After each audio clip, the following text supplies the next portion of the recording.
예, 이제 그 횡비틈 검토 방법에 대해서 좀 상세하게 설명을 드리도록 하겠습니다.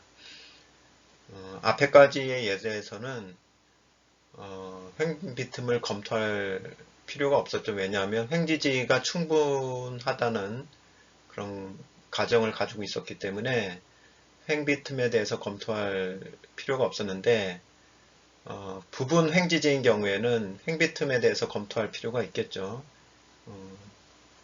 그 지지가 충분한지를 일단 확인해야 되고 만약에 충분치 않으면 허용력을 감소시켜야 되기 때문에 횡비틈 검토가 필요합니다. 그래서 그때 사용하는 표가 표 5의 1이고요. 이 표를 사용하는 방법에 대해서 설명을 드리도록 하겠습니다. 일단 각 그 기호의 명칭을 좀 설명을 드릴 텐데요. 일단 여기 보면 이제 B라는 거 있잖아요. B가 뭐냐면 압축 플랜지의 폭이에요. 압축 플랜지.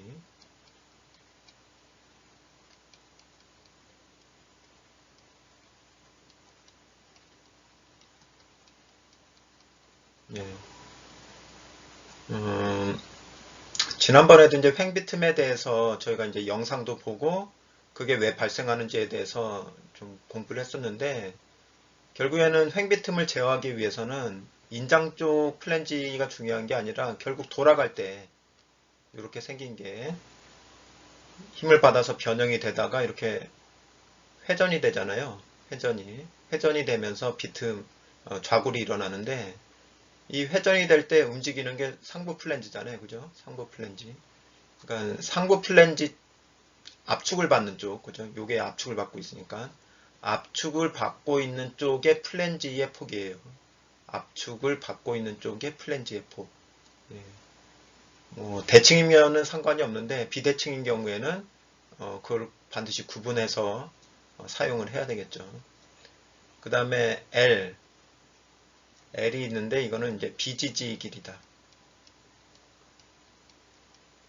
예, 비지지 길이 하니까 또 이게 어떤 의미인지 잘 이해가 안 될 수 있으니까 이거를 이제 이게 주보, 예, 주거더, 예, 주거다라고 생각을 하면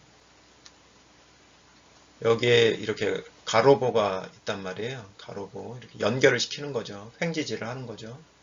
그 윗면에서 본 거예요. 위에서 맨 위에서 평면으로. 그러면은 요 지지 거리 있죠? 이렇게 횡지지 거리, 그게 L입니다. 횡지지 거리가. 그래서 여기 보면 B분의 L 있잖아요. B분의 L. B분의 L이 그 횡비틈 자골이 발생하느냐 안 발생하느냐에 대한 어떤 기준 값이 됩니다. 예. 핵심 파라미터가 되는 거죠. 핵심 파라미터.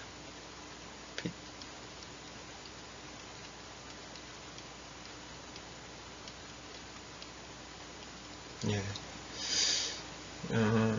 자, 이제 중간이긴 하지만 한번 정리를 해볼게요.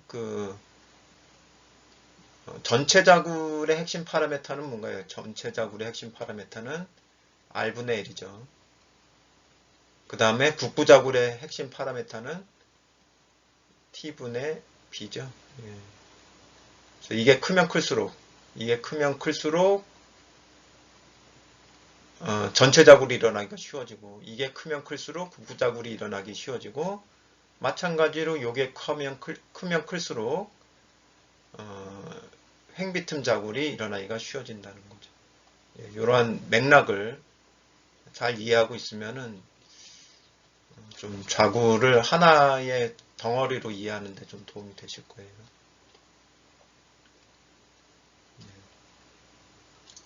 그 다음에 이제 여기 L을 제가 이제 설명을 드린 거고 잘 안 보이네요. 예. L. 그 다음에 여기에 보면 AW랑 AC가 있죠. 그러면 AW는 뭐냐면 웹의 총 단면적이에요. 웹 복부판의 총 단면적. 그리고 AC는 압축 플랜지의 단면적이에요.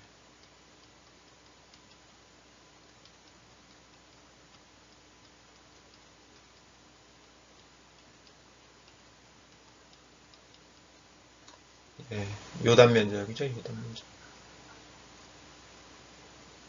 그 다음에 이제 여기에 표에는 보이지 않지만 K라는 게 있습니다. AC분의 AW가 2보다 클 때 나오는 개수가 하나 있는데 K인데 K는 루트에 3 플러스 2AC분의 AW 이렇게 계산이 됩니다. 그래서 이 표에서 들어가 있는 이 표에 들어가 있는 각 그 변수들 있죠. BL 기호들의 의미들을 살펴보았습니다.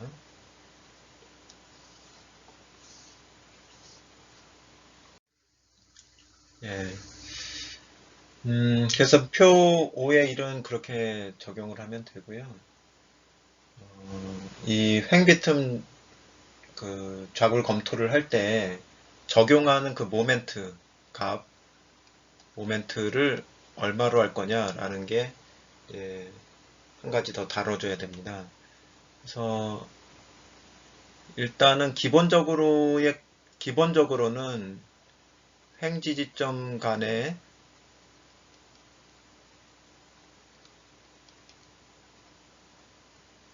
모멘트가 이렇게 뭐 m이면 m으로 동일한 것을 기본 전제로 하고 있는데 만약에 뭐 요때는 이제 적용하는 모멘트가 그죠? 요때는 검토하는 모멘트가 그냥 m이죠. 그죠?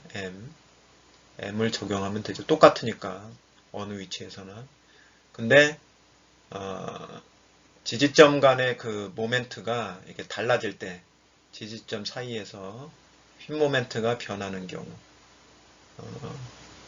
한쪽은 M1이고 한쪽은 M2 근데 M1이 더 크네요 그죠 그래서 요거는 이제 M1이 일단은 M2보다는 크다 라는 것을 이제 기본 전제로 했을 때 모멘트를 어떻게 검토해야 되는 모멘트를 어떻게 산정을 할 거냐 했을 때 그 식이 나와 있습니다. 그걸 이제 M equivalent라고 하는데 그 점선으로 되어 있는 부분 있죠. 예.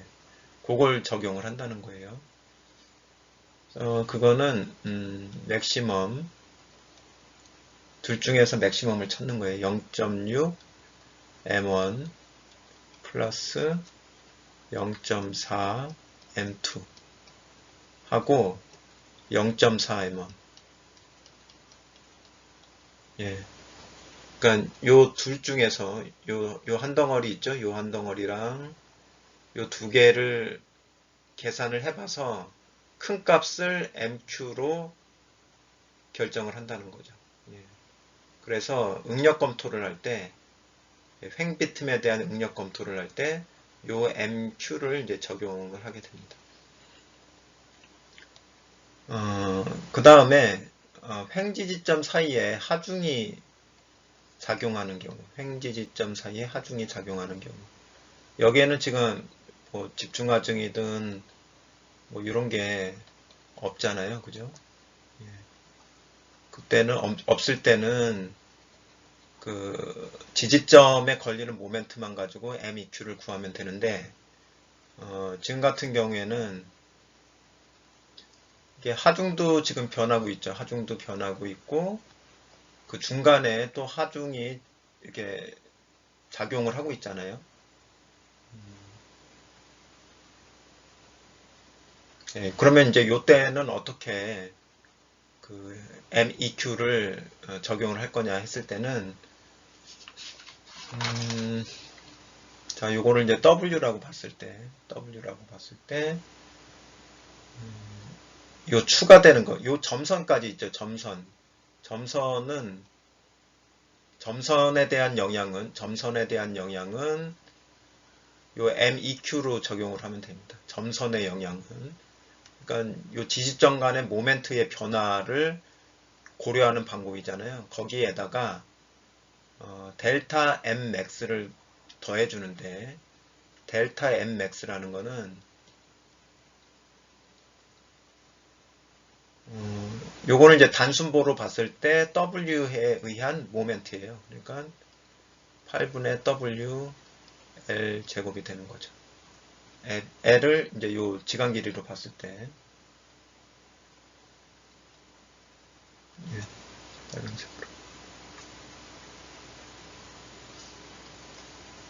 여기서부터 여기까지를 L로 보게 되면 요 델타 M max라는 게 바로 이렇게 적용이 된다는 거예요. 그러면 최종적인 MQ는 어떻게 될까요? 이 상황에서의 MQ는 MEQ는 맥스, 여기 모멘트 바뀌니까 그대로 앞에 거 적어주고요.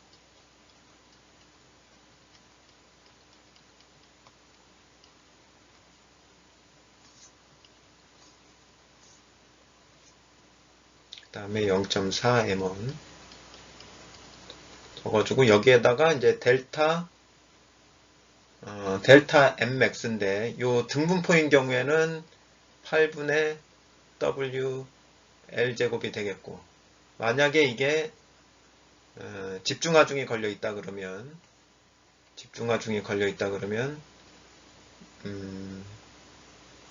이렇게 하나가 더 있다고 생각을 해보죠. 집중하중이 중앙에 W고, 집중하중이 이렇게 중앙에 하나가 더 있다고 그러면은 뭐가 더 플러스가 될까요? 플러스 4분의 PL이 더 추가가 되겠죠. 그죠? 그래서 각 지점을 단순보로 보고 발생하는 최대 모멘트를 플러스만 해주면, 예, 그게 MEQ로 이제 결정할 수 있다라는 겁니다. 그래서 이렇게만 보면 어떻게 하는 건지가 잘 감이 안 잡힐 수 있으니까 요거를 이제 예제를 풀어보면서 다시 한번 이제 정리를 해보도록 하겠습니다. 네, 이제 예제를 하나 풀어볼 텐데요. 책에 예제 5의 2가 있긴 하지만 그거는 좀 약간 응용된 문제이기 때문에 그거를 좀 변형시켜 가지고 좀 더 쉽게 이해할 수 있도록 좀 재구성을 해봤습니다. 그래서 한번 같이 풀어보도록 하겠습니다. 이제 문제는 이제 다음 휜부제의 응력을 검토하라 이렇게 돼 있습니다. 허용력 검토죠. 강종은 SM400이고요. 강종은 SM400. 그 다음에 여기 이제 Q는 이제 문제에서는 주어지지, 교재에서는 이걸 미지수로 해놨는데 저는 이거를 20kN per m로 주겠습니다. 예, 이게 주어진 거예요. 기본.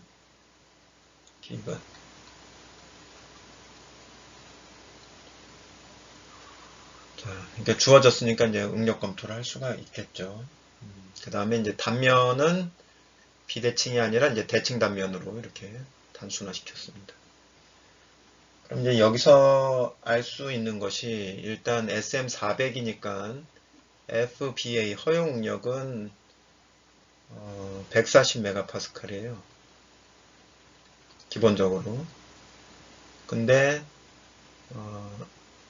요 횡비틈을 하고 나면, 횡비틈 검토를 하고 났을 때 그 압축측, 요 압축측의 허용력은 감소가 될 수가 있겠죠. 그죠? 예, 인장측은 감소가 될 이유가 없죠. 인장측은 감소가 될 이유가 없는데 압축측은 횡비틈 때문에 허용력이 감소가 될 수가 있습니다. 그래서 그거를 이제 계산을 해볼 거예요. 그 다음에 L, 비지지거리죠. 예, 비지지거리. L은 얼마죠? 그림을 잘 보면 지금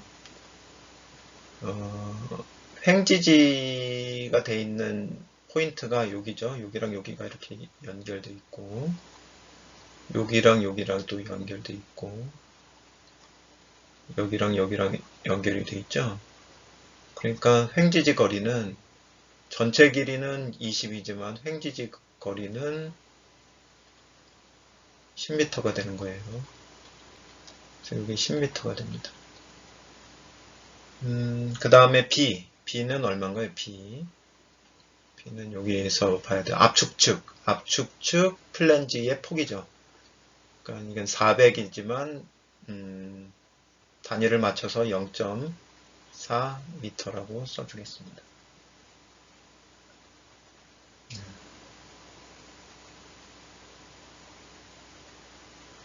일단 이렇게 생각을 해보면 B분의 L을 먼저 계산을 해볼까요? B분의 L은 0.4분의 10이 되니까 요게 25가 되고, 요게 표에서 보면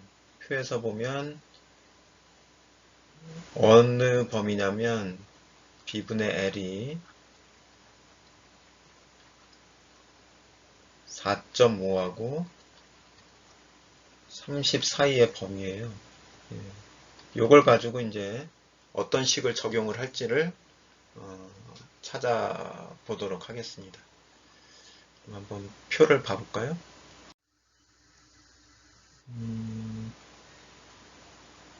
4.5가 아니고 4.6이네요. 그죠? 4.6. 4.6하고 30이니까 충분한 횡지지가 되어 있지 않은 거예요. 원래는 이제 4.6보다 작아야 충분한 횡지지라고 보고 허용력 그대로를 볼 수 있는데 4.6보다 크기 때문에 충분한 횡지지가 안 되고 그걸로 인해서 허용 응력을 감소시켜야 된다. 어디 허용 응력이요? 압축측 허용 응력을 감소시켜야 된다. 요 식을 이용을 해서요. 그러니까 적용해야 될 식은 바로 요 식이 되는 거죠. 근데 이제 요걸 적용해야 될지를 확인해 보려면은 요걸 먼저 검토해 봐야 되잖아요. 그죠? 2보다 작은지. 그래서 그거부터 검토를 해 보겠습니다. AW는 10 곱하기 1000이니까 만이죠? 1000mm 제곱이고, 그 다음에 AC는 400 곱하기 20이죠.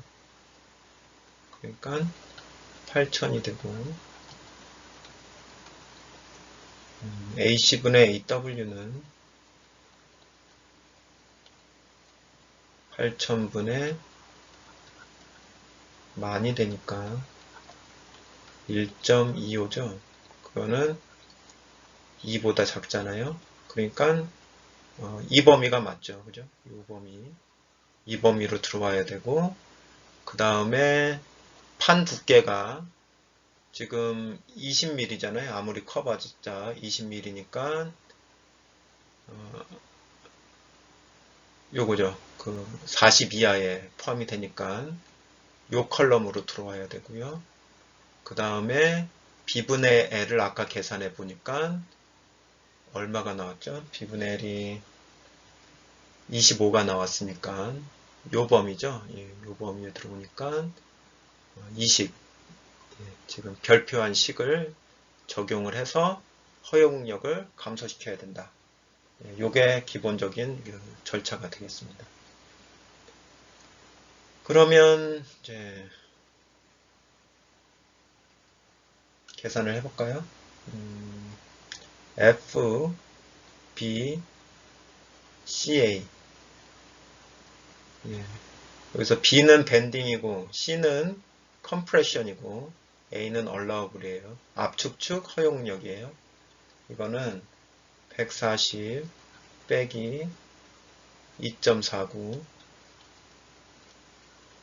B분의 L 빼기 4.6 이렇게 적용을 하면 되겠죠. 그래서 140 빼기 49에다가 25 빼기 4.6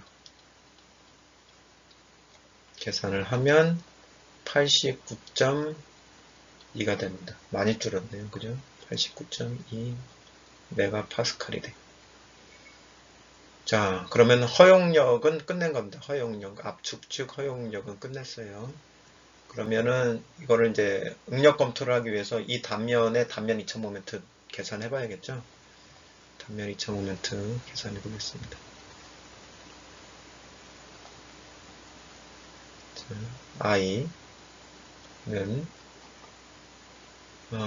일단 플랜지 쪽 400 곱하기 20 면적, 그 다음에 중립축에서 플랜지 도심까지의 거리가 510이고 그게 두 개가 있죠.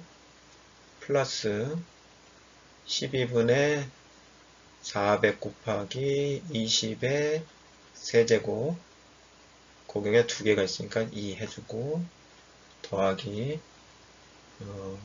웹 복부판의 단면 2000모멘트 12분의 BH의 세제곱, 이렇게 하면 끝나죠. 그래서 이거 계산해 보면 49.98 곱하기 10의 8승 밀리미터 4제곱, 이렇게 계산할 수가 있습니다. 그래서 응력 검토할 때 이거를 사용을 하도록 할게요.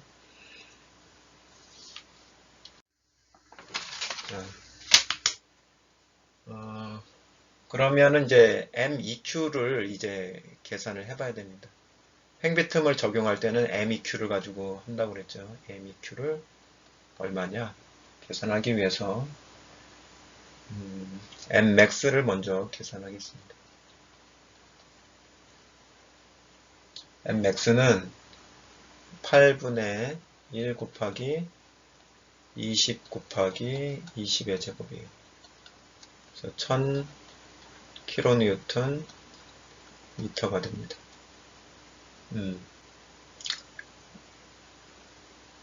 그래서 지금 보면 그 빔 하나를 보고 있는 거예요. 빔 하나가 이렇게 돼 있는데 중간에 이렇게 돼 있잖아요.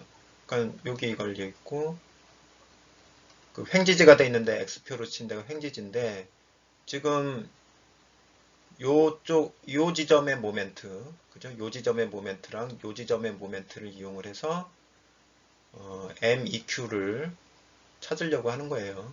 요 지점과 요 지점의 모멘트. 그래서 Mmax를 구했으니까 지금 요 지점에서의 모멘트를 구한 겁니다. 요 지점의 모멘트. M1을 구한 거죠. 그죠? M1. 그럼 여기 M2는 제로죠, 당연히.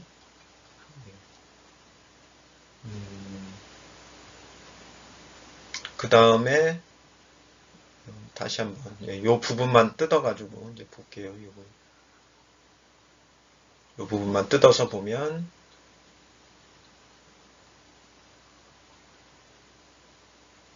자, 여기에 M1이 걸리고 있는데 M1이 1000이에요. 그리고 이쪽에 M2가 걸리고 있는데 M2는 0이에요. 근데 이걸로 끝난 게 아니라 여기에 뭐가 걸려 있어요? 예, 하중도 걸려 있죠. 20 kN/m. 예, 그러니까 MEQ를 이제 계산해 볼 수가 있습니다. 아까 저희가 계산한 그 식, 그죠? 아까 함께 본 식에 의해서 일단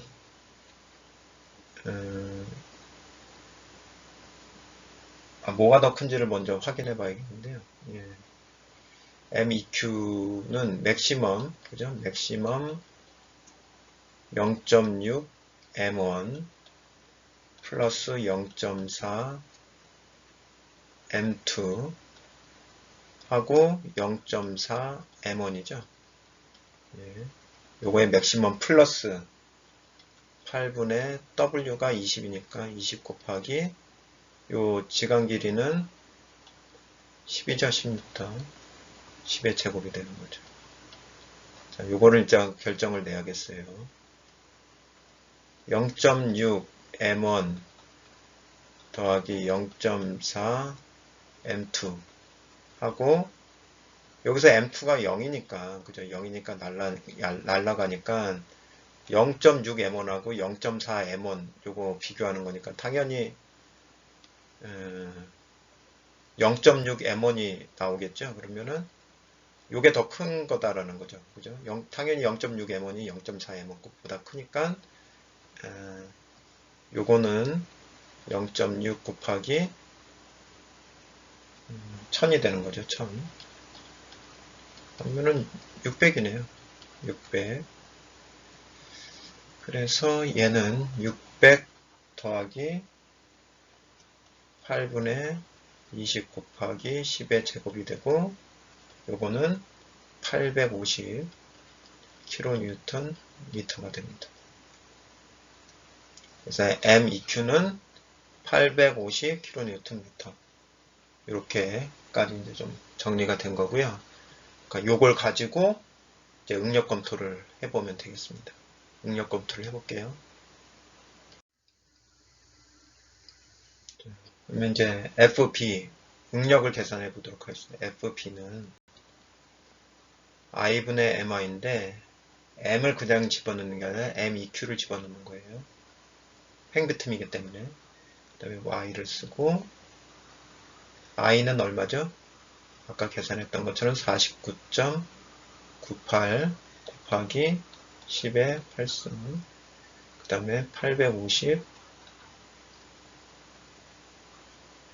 곱하기 10의 6승 곱하기 Y는 520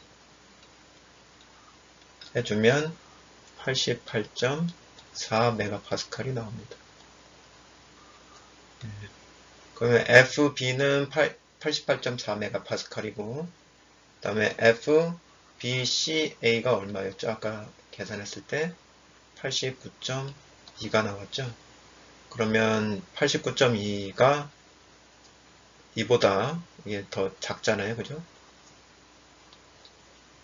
짠, 이렇게 작으니까 따라서 오케이. 응력 검토 했을 때 허용 응력보다 작기 때문에 오케이다. 이렇게 계산할 수가 있습니다. 그래서 포인트는 크게 두 가지예요. 하나는 허용력을 횡비틈 할 때, 횡비틈 검토할 때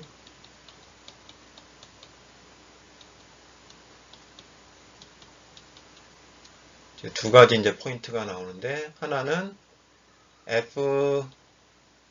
FBCA를 계산해야 된다. 표 5.2를 통해서 표 5.2를 통해서 그 다음에 MEQ를 계산해야 된다. MEQ는 이제 아까 말씀드린 대로 그 횡지지점 간의 모멘트의 변화라든지 그 사이에 하중이 작용하는지 그 여부에 따라서 MEQ를 결정을 하고 MEQ를 가지고 이렇게 계산을 한다는 거죠. 응력을 MEQ를 가지고 응력을 계산을 하고 그 다음에 그 BCA를 가지고 기준값을 허용력 기준값을 잡고 그래서 두 개를 비교해서 발생된 응력이 허용치보다 작은지 확인을 해서 NG인지 OK인지를 확인하면 된다라는 거죠. 그래서 여기까지 횡비틈 검토 방법에 대해서 설명을 하였습니다.